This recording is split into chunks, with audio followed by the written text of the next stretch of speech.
안녕하세요. 리엘입니다. 오늘 읽을 책은 김영하의 살인자의 기억법입니다. 내가 마지막으로 사람을 죽인 것은 벌써 25년 전, 아니 26년 전인가? 하여튼 그쯤의 일이다. 그때까지 나를 추동한 힘은 사람들이 흔히 생각하는 살인의 충동, 변태 성욕 따위가 아니었다. 아쉬움이었다. 더 완벽한 쾌감이 가능하리라는 희망. 희생자를 묻을 때마다 나는 되뇌곤 했다. 다음엔 더 잘할 수 있을 거야. 내가 살인을 멈춘 것은 바로 그 희망이 사라졌기 때문이다. 일지를 썼다. 냉철한 복기. 뭐 그런 게 필요했던 것 같다. 뭘 잘못했는지, 그래서 어떤 기분이었는지를 적어 놓아야 뼈아픈 실수를 반복하지 않으리라고 생각했다. 수험생들은 오답노트를 만든다. 나 역시 꼼꼼하게 내 살인의 모든 과정과 느낌을 기록했다. 쓸데없는 짓이었다. 문장을 만들기가 너무 힘들었다. 명문을 쓰겠다는 것도 아니고 단지 일지일 뿐인데 그게 이렇게나 어렵다니. 내가 느낀 희열과 안타까움을 온전히 표현할 수 없다는 것, 더러운 기분이었다. 내가 읽은 소설은 국어 교과서에 실린 것이 거의 전부. 거기엔 내게 필요한 문장이 없었다. 그래서 시를 읽기 시작했다. 실수였다. 시를 가르치는 문어센터의 강사는 내 또래 남자 시인이었다. 그는 첫 수업 시간에 엄숙한 표정으로 이런 말을 해서 나를 웃겼다. 시인은 숙련된 킬러처럼 언어를 포착하고 그것을 끝내 살해하는 존재입니다. 그때는 이미 수십 명의 사냥감을 포착하고 그것을 끝내 살해해 땅에 묻은 뒤였다. 그러나 내가 한 일이 시라고는 생각하지 않았다. 살인은 시라기보다는 선문에 가깝다. 해보면 누구나 할 수 있다. 살인은 생각보다 번다하고 구질구질한 직업이다. 어쨌거나 그 강사 덕분에 시에 흥미가 생긴 것은 사실이다. 나는 슬픔은 느낄 수 없도록 생겨먹었지만 유머에는 반응한다. 금강경을 읽는다. 마땅히 머무는 바 없이 그 마음을 일으킬 진이었다. 나는 꽤 오래 시 강좌를 들었다. 강의가 실망스러우면 죽여버리려고 했지만 다행히 꽤나 흥미로웠다. 강사는 여러 번 나를 웃겼고 내가 쓴 시를 2번이나 칭찬했다. 그래서 살려주었다. 그때부터 덤으로 사는 인생인 줄 여태 모르고 있었겠지. 얼마 전에 읽은 그의 근작 시집은 실망스러웠다. 그때 그냥 묻어버릴 걸 그랬나? 나 같은 천재적인 살인자도 살인을 그만두는데 그 정도 재능으로 여태 시를 쓰고 있다니 뻔뻔하다.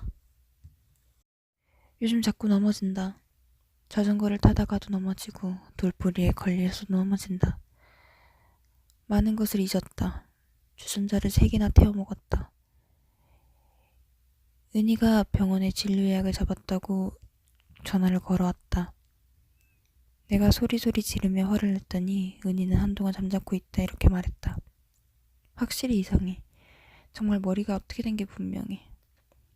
나 아빠가 화내는 거 처음 봐요. 정말 내가 화를 낸 적이 없었나? 멍하니 있는 사이 은희가 먼저 전화를 끊었다. 못다한 대화를 이어내 가려고 핸드폰을 쥐었지만 전화를 거는 방법이 갑자기 떠오르지 않았다. 통화 버튼을 먼저 누르는 건가? 아니면 번호를 먼저 누르고 통화를 누르는 건가? 그런데 은희 번호가 뭐였지? 아니, 그것 말고 더 간단한 뭔가가 있었던 것 같은데. 답답했다. 짜증이 났다. 휴대폰을 집어던졌다. 나는 시가 뭔지 몰랐기 때문에 내 살인의 과정을 정직하게 썼다. 첫 시의 제목이 칼과 뼈였던가? 강사는 내 시어가 참신하다고 했다. 날것의 언어와 죽음의 상상력으로 생의 무상함을 예리하게 드러내고 있다고 했다. 그는 거듭하여 내 메타포를 고평했다. 메타포라는 게 뭐요? 강사는 씩 웃더니 그 웃음 마음에 안 들었다. 메타포에 대해 설명했다. 듣고 보니 메타포는 비유였다. 아하, 미안하지만 그것들은 비유가 아니었네, 이 사람들아. 반야신경이 손에 잡힌다. 펼쳐 읽는다. 그러므로 궁 가운데에는 물질도 없고 느낌과 생각과 의지작용과 의식도 없으며 눈과 귀와 코와 혀와 몸과 뜻도 없으며 형체와 소리, 냄새와 맛과 감촉과 의식의 대상도 없으며 눈의 경계도 없고 의식의 경계까지도 없으며 무명도 없고 또한 무명의 다음도 없으며 늙고 죽음이 없고 또한 늙고 죽음이 다음까지도 없으며 괴로움과 괴로움의 원인과 괴로움이 없어짐과 괴로움을 없애는 길도 없으며 지혜도 없고 어둠도 없으니라. 정말 시를 배운 적이 없으세요? 강사가 물었다. 배워야 하는 것입니까? 내가 반문하자 그는 아닙니다. 잘못 배우면 오히려 문장을 버립니다. 라고 답했다. 나는 그에게 말했다. 아, 그렇군요. 다행입니다. 하긴 시 말고도 인생에는 남에게 배울 수 없는 것들이 몇 가지 있지요. MRI를 찍었다. 하얀 관처럼 생긴 검사대에 몸을 뉘었다. 나는 빗속으로 들어갔다. 일종의 임사체험 같다. 공중에 떠서 내 몸을 내려다보는 환상이 찾아왔다. 죽음이 곁에 와서 서 있다. 알 수 있다 나는. 곧 죽을 것이다. 일주일 후에는 인지검사인가 뭔가 됐다. 의사는 묻고 나는 답했다. 문제는 쉬운데 답이 어려웠다. 수조에 손을 넣어 잡힐 듯 잡히지 않는 물고기를 건져내야 할 때의 기분이랄까? 지금 대통령이 누구인가? 올해는 몇 년도인가? 방금 전에 들은 단어 3개를 말해보세요. 17 더하기 5는 몇인가? 답을 안다고 확신한다. 그런데 떠오르지는 않는다. 아는데 모른다. 세상에 어떻게 이런 일이 있는가? 검사를 마치고 의사를 만났다. 표정이 밝지 않았다. 해마가 위축되어 있습니다. 의사는 뇌를 찍은 MRI 사진을 가르치며 말했다. 알츠하이머가 분명합니다. 어느 단계인지 아직 확실하지 않습니다. 시간을 들고 살펴봐야 될 것 같습니다. 옆에 앉아있던 은희는 입을 꾹 다문 채 아무 말도 없었다. 의사가 말했다. 기억이 점차 사라질 겁니다. 단기 기억이나 최근 기억부터 없어질 겁니다. 진행을 늦출 수는 있지만 막을 순 없습니다. 일단은 처방해드린 약 꼬박꼬박 챙겨 드세요. 그리고 뭐든지 기록하고 그 기록을 몸에 지니세요. 나중엔 집도 못 찾아가실 수도 있습니다. 몽테뉴의 수상록. 누렇게 바랜 문고판을 다시 읽는다. 이런 구절, 늙어서 읽으니 새삼 좋다. 우리는 죽음에 대한 근심으로 삶을 엉망으로 만들고 삶에 대한 걱정 때문에 죽음을 망쳐버린다. 병원에서 돌아오는 길에 검문이 있었다.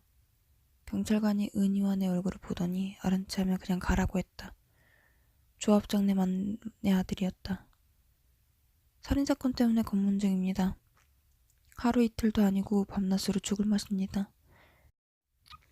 살인범이 나 잡아가수 하고 이렇게 대낮에 돌아다니겠어요?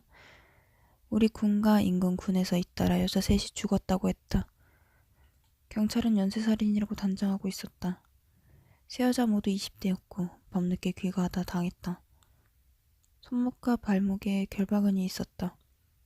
알츠하이머 판정을 받은 직후에 3번째 희생자가 나왔으니 나로서는 이렇게 자문하는 것도 당연했다. 혹시 나였을까?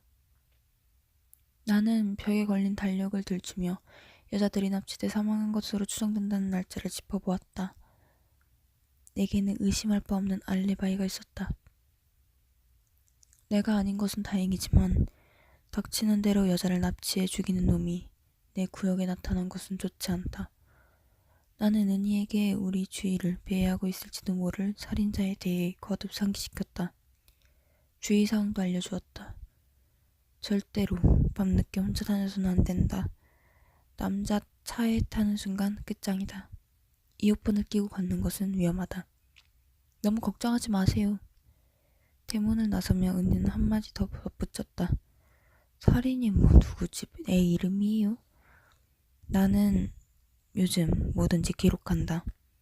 낯선 곳에서 정신을 차리고 어리둥절해 있다가 목에 매단 이름표와 주소 덕분에 집으로 돌아올 때도 있었다.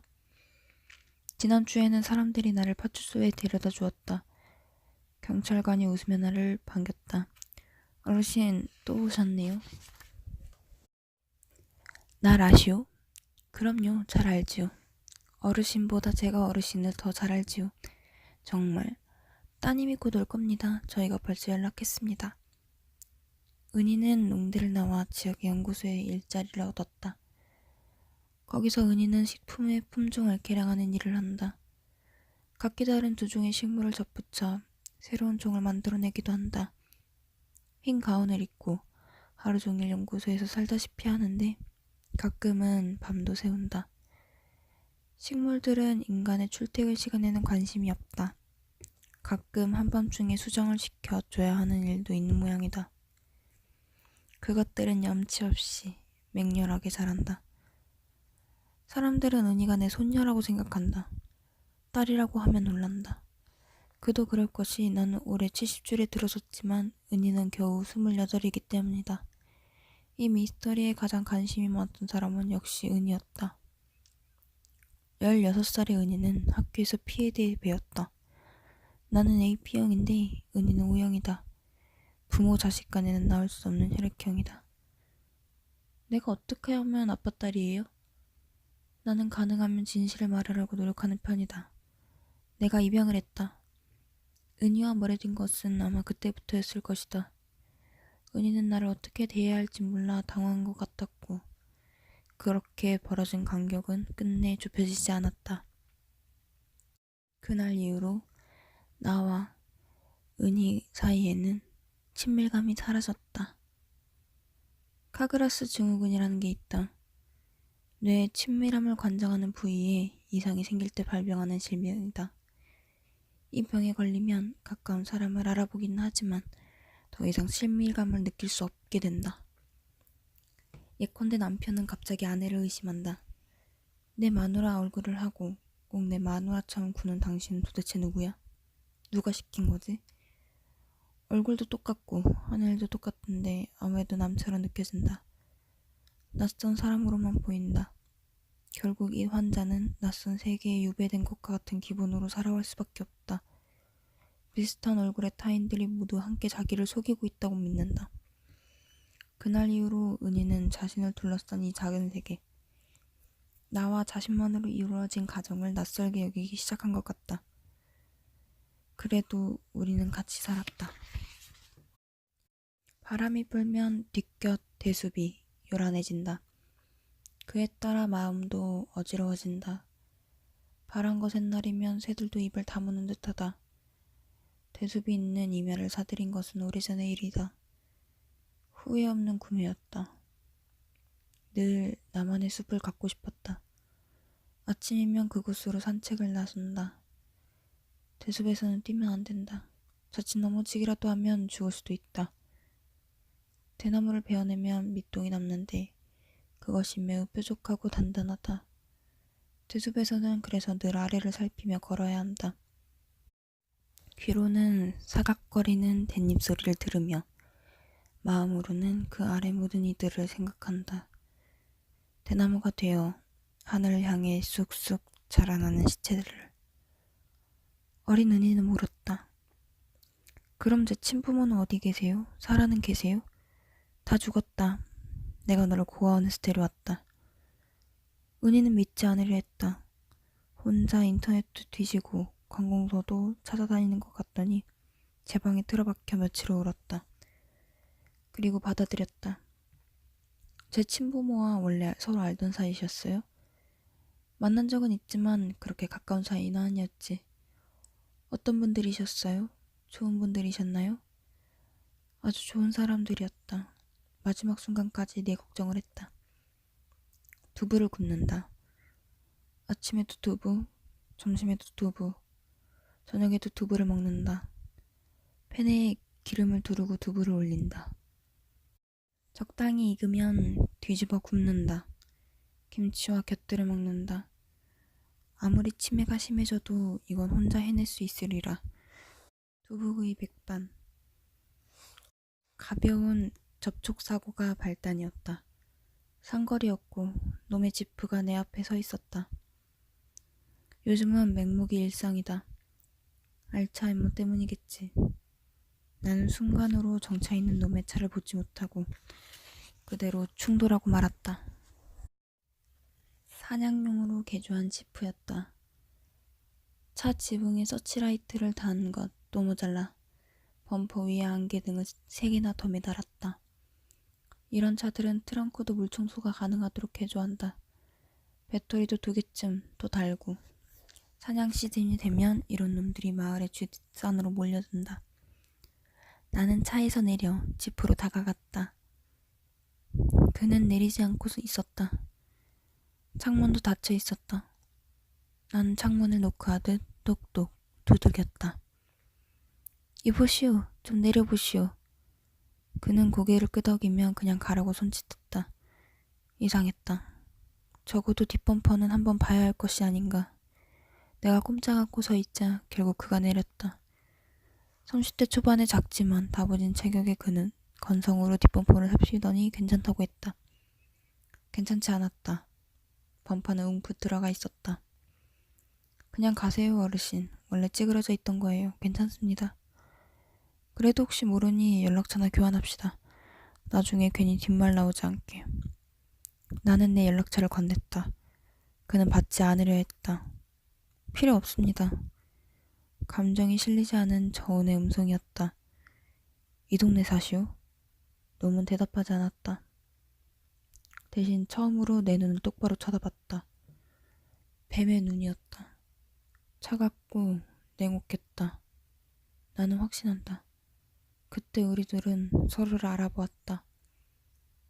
그는 메모지에 이름과 연락처를 또박또박 적었다. 어린애 글씨 같았다. 이름은 박주태였다. 다시 한번 피해 정도를 살피기 위해 나는 지프 뒤로 돌아갔다. 그때 나는 보았다. 트렁크에 점점이 떨어져 있는 핏방울을. 또한 나는 느꼈다. 뚝뚝 드는 핏방울을 바라보는 나를 주시하는 그의 시선을. 산악용 지프에서 핏물이 떨어지면 사람들은 죽은 노루라도 실려있을 거라고 생각한다. 나는 그 안에 시체가 있다고 가정하고 시작한다. 그쪽이 안전하다. 누구였더라? 스페인. 아니, 아르헨티나 작가였나? 이젠 작가의 이름 따위가 잘 기억나지 않는다. 하여간 누군가의 소설에 이런 얘기가 나온다. 노 작가가 강변을 산책하다가 한 젊은이를 만나 벤치에서 이야기를 나눈다. 나중에야 깨닫는다. 강변에서 만난 그 젊은이는 바로 자신이었음을. 만약 젊었을 때의 나를 그렇게 만나게 된다면 알아볼 수 있을까? 은희 엄마가 내 마지막 재물이었다. 그녀를 땅에 묻고 돌아오던 길에 차가 나무를 들이받고 전복됐다. 경찰은 내가 과속을 하다 커브길에서 중심을 잃었다고 말했다. 2번의 뇌수술을 받았다. 처음에는 약기운 탓이라 생각했다. 병실에 누워있는데 마음이 한없이 평안하여 기이했다. 전에는 사람들이 떠드는 소리만 들어도 참을 수 없을 정도로 짜증을 느꼈다. 음식을 주문하는 소리, 애들이 웃는 소리, 여자들이 조달되는 소리, 다 싫었다. 그런데 갑자기 찾아온 평화. 끝없이 들끓기만 하던 마음이 정상인 줄만 알았다. 아니었다.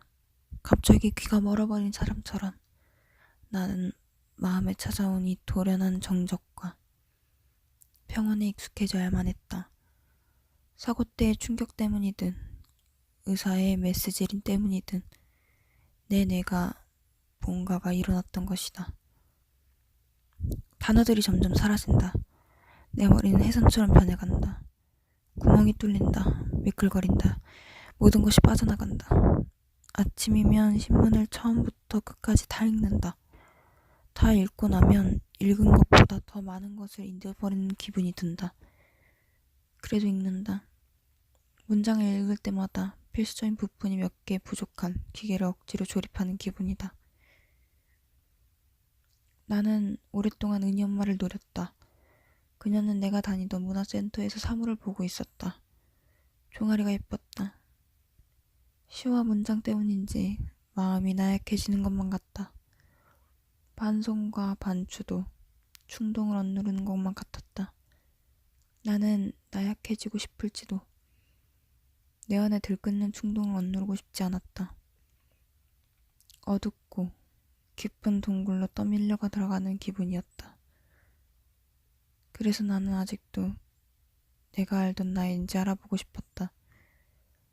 눈을 뜨니 바로 눈앞에 은희 엄마가 있었다. 우연은 불운의 시작일 때가 많지. 그래서 죽였다. 그런데 힘이 많이 들었다. 실망스러웠다. 아무 쾌감 없는 살인. 그때 이미 나에게 뭔가가 일어나고 있었던 것이 아닐까. 두 번의 뇌수술은 그것을 돌이킬 수 없게 만들었을 뿐. 아침에 신문에서 연쇄살인이 또 일어나 지역사회가 충격에 빠졌다는 기사를 보았다. 언제 연쇄살인이 있었다는 거지? 이상해서 노트를 뒤져보니 이전에 발생한 3건의 살인사건을 정리해온 기록이 있었다. 요즘 들어 더 자주 깜빡깜빡한다. 적어놓지 않은 것은 모래처럼 손가락 사이로 빠져나간다. 나는 4번째 살인의 보도 내용을 노트에 적었다. 25살의 여대생이 농로에서 죽은 채로 발견됐다. 팔과 다리에 묶인 흔적이 있었고 옷은 입고 있지 않았다. 이번에도 납치해서 죽인 후 시체만 농로에 유기한 것이다. 박주채라는 놈으로부터 연락은 오지 않았다. 그런데 몇 번이나 내 눈에 띄었다. 우연이기라 하고 하기엔 너무 잦다. 보고도 못 알아본 적도 있었을 것이다. 놈은 늑대처럼 내 집 주변을 맴돌며 내 동정을 감시하고 있었다. 말을 걸기 위해 다가가면 놈은 어느새 모습을 감추곤 한다. 놈은 혹시 은혜를 노리고 있는 것일까?